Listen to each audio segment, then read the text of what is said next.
आखिर ईरान ने ऐसा क्या कर दिया कि यूएस ने उस पर फिर से हमला कर दिया? इन आर्टिकल्स को देखो। ये आर्टिकल्स पब्लिश हुए हैं बीबीसी और अल जजीरा में। रिसेंटली रिपोर्ट्स के अकॉर्डिंग यूएस मिलिट्री ने ईरानियन मिलिट्री पर स्ट्राइक कंडक्ट की।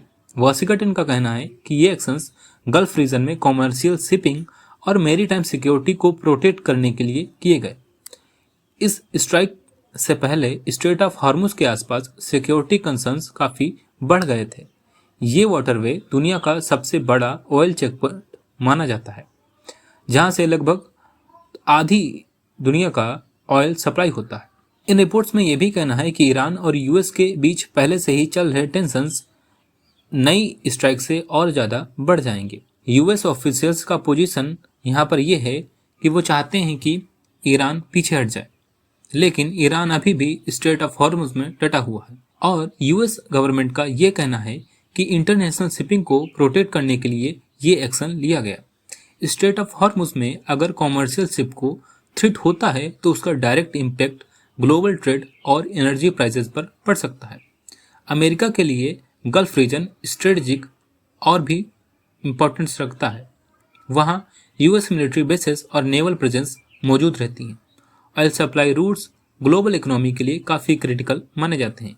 Iran backed groups like Hezbollah और रीजनल कॉन्फ्लिक्ट से सिक्योरिटी कंसर्न बढ़ते जा रहे हैं। इसलिए यूएस ने स्ट्राइक को डिटरेंस किया और फ्यूचर में स्ट्राइक करने के अपने निशान छोड़े हैं। इसके बाद हमें ईरान का बहुत एंग्री रिस्पॉन्स देखने को मिला है। ईरान ने हमेशा की तरह फॉरेन मिलिट्री प्रेशर का जवाब देने की कैपेबिलिटी और विलिंगनेस दिखाई है। ऑफिशियल स्टेटमेंट में ईरान ने यह बोला है कि तेहरान किसी भी तरीके का नई स्ट्राइक को बर्दाश्त नहीं करेगा। अब ईरान क्या कर सकता है? एक तो direct military retaliation against US army कर सकता है, प्रॉक्सी ग्रुप को और ज़्यादा भड़का सकता है और स्ट्रेट ऑफ हॉर्मुज के गल्फ शिपिंग रूट्स को इनडायरेक्टली प्रेशराइज कर सकता है। और दूसरा है डिप्लोमेटिक चैनल्स के थ्रू इंटरनेशनल सपोर्ट को मोबिलाइज कर सकता है। ये सबसे महत्वपूर्ण बात यह है कि ईरान डायरेक्ट फुल स्केल वार को अभी तक अवॉइड कर रहा है, क्योंकि ईरान के पास कोई कैपेबिलिटी नहीं है कि यूएस जैसे सुपर पावर को वो चैलेंज कर सके। स्ट्रेट ऑफ हॉर्मुज सिर्फ एक न्यू वाटरवे नहीं है, ये ग्लोबल एनर्जी सिक्योरिटी का एक बैकबोन है। गल्फ कंट्रीज से ऑयल एक्सपोर्टर्स का लार्ज पोर्शन इसी रूट से होकर दुनिया में बाहर जाता है।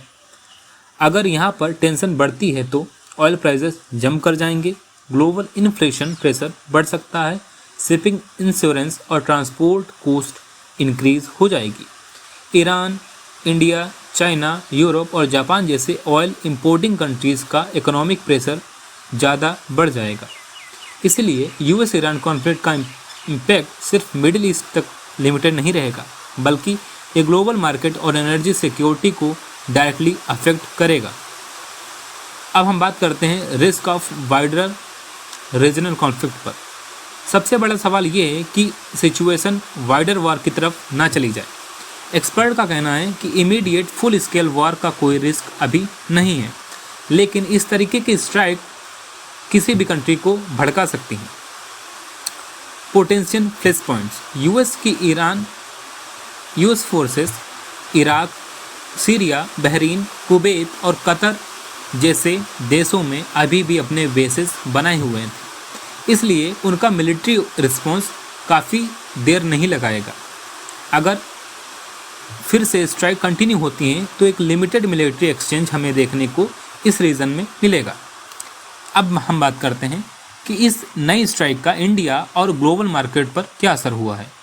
इंडिया के प्रोस्पेक्टिव से ये डेवलपमेंट काफ़ी इंपॉर्टेंट है, क्योंकि इंडिया गल्फ रीजन का सबसे बड़ा क्रूड ऑयल इंपोर्टर है। ऑयल प्राइसेस में sudden rise Indian economy, inflation और फ्यूल प्राइसेस पर देखा जा सकता है। ग्लोबल इन्वेस्टर्स भी मिडिल ईस्ट टेंशन को काफ़ी क्लोजली वॉच कर रहे हैं। अगर कॉन्फ्लिक्ट ज़्यादा बढ़ती है तो स्टॉक मार्केट, करेंसी मार्केट और एनर्जी मार्केट में तेज़ी, महंगाई हमें देखने को मिलेगी। फिलहाल सिचुएशन रिपीटली इवॉल्विंग है। यूएस स्ट्राइक और ईरान के पॉसिबल रिस्पॉन्स ने मिडिल ईस्ट को एक और नए डेंजरस फेज में ला दिया है। लेकिन अभी फाइनल आउटकम्स क्लियर नहीं है। ये लिमिटेड रिटेलिएशन साइकिल बन सकता है। ये डिप्लोमेसी के थ्रू एक नए टेंशन को जन्म भी दे रहा है। आने वाले अगले 48 आवर्स क्रिटिकल रहेंगे। हम ऑफिशियल स्टेटमेंट, मिलिट्री डेवलपमेंट और डिप्लोमेटिक एफर्ट्स को क्लोजली मॉनिटर करेंगे। आपको क्या लगता है, क्या ये लिमिटेड एस्केलेशन रहेगी या वाइडर रीजनल कॉन्फ्लिक्ट का रिस्क बढ़ सकता है? कमेंट में अपने आंसर जरूर दें। धन्यवाद।